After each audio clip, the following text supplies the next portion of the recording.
So yeah, actually, that's an interesting thing because about screams. Do they, when I direct anime or video games for that matter, and video games, believe me, there's a lot of screaming. Usually we save the screams for the end. It doesn't matter where they are in the story because you basically, if you have an actor scream for their voice is just totally damaged goods. But unless they're professionals like me, you know how to take care of them. Well, I mean, there are people who can scream. Even some people I know who've been doing this a very long time. They can scream. Yes, there are ways to scream without really hurting your throat. But there are also screams that even people I know who've been doing this for 20 years will say, like, save the screams for the end. Because it does wear out, it takes a toll. And then if you suddenly say, ah! Then it's like, okay, now you're happy and romantic. I'm Depending on the character you're playing, it can change the voice of the character. If you start an episode or at the beginning of a game, then you scream for 4 hours, and then you go into a very delicate scene, like you're saying, well, now the character's totally changed their voice. That's why on video games especially, like they have what they call the event dialogue or story dialogue. You do that first, and then you go to the battle dialogue at the end, which is all the fighting sounds, and therefore you save the screams from that. And then you pick the actor up off the floor. Right. we have this magic spray that we get at Whole Foods that basically just sort of cheats the vocal cords enough so we can just get that last. It's like crack, you feel perfect. It's like great. And then after it's like, oh, that was great. I don't feel great. I feel perfect. I can go on forever. And then they walk out of the booth and the wearer's like, oh my God, I can't speak anymore. Why do you get me? That's all right. You've already signed out. Yeah, it's like I always say, it's okay. You go to the other studio now. It's their problem, not mine. Yeah.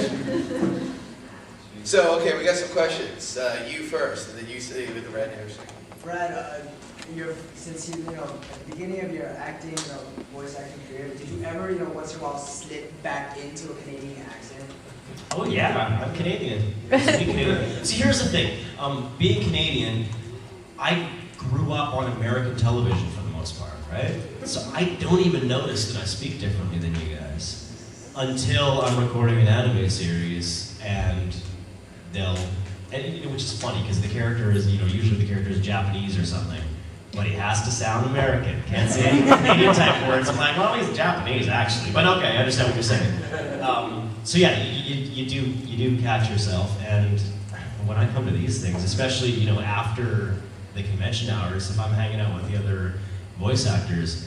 Oh man, when I'm in the States and if I'm the only Canadian, they rag on me all the time. And some of the words that I catch heat for, I didn't even know there was a different way to say them. And then I'll find out that even in America there are 3 different pronunciations of the specific words. Like it's not a Canadian thing; it's just a word.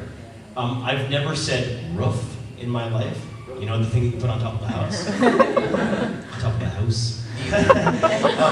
But not every American says roof. Does anybody here pronounce it as roof? No, I pronounce it roof. Roof, right? Roof. Okay. But so there's things like that sometimes I will get caught with, and it'll turn out that it's not necessarily an American pronunciation, it's a Southern, American pronunciation. I can't keep track of all the words that this happens with, but yeah, I do get made fun of. But I don't know, it makes me exotic and foreign. Accent is so adorable. You still love you. Well, you still love me even though I'm Canadian. But that's true in Japan too, because they have different dialects. Whether Tokyo dialect is considered to be the standard dialect that everybody should be speaking Japanese anime, but they will add little flavors to it. They'll add a Hokkaido dialect or a Kansai bit, which is like Osaka area, or even people think that because Osaka is south of Tokyo, that means that you have to give a southern drawl. So that's not the furthest south in Tokyo. That means that in Japan, because below that is the island of Kyushu, where you got all these places like Saga and Fukuoka, where they have Hakata bit. So what does that mean? If we use Osaka, it's going to be southern drawl. So people like, you should talk like Mexican seeds. And everybody okay, you talk like Canadians, basically. Totally, eh? Today. Okay, you know what's funny? There's a stigma that Canadians say "eh," because we do. You know, I'll admit that. But almost anytime Americans rub it in our face that we say "eh," they use it out of context. They use it in the wrong spot. And if I try to explain the right context, I can't, because it's just a little qualifier, like right, or yeah, or you know, or something. So to try and use it properly, I don't know. It's just, it sneaks in, especially when you're watching hockey games. All we do up in Canada. Yes. You had a question. Yes, you. Okay, well, last week in Las Vegas, because California is burning down, Yes. our city looked like it was fogged in, and everyone showed up where I work with nice froggy voices because of all the smoke in the air.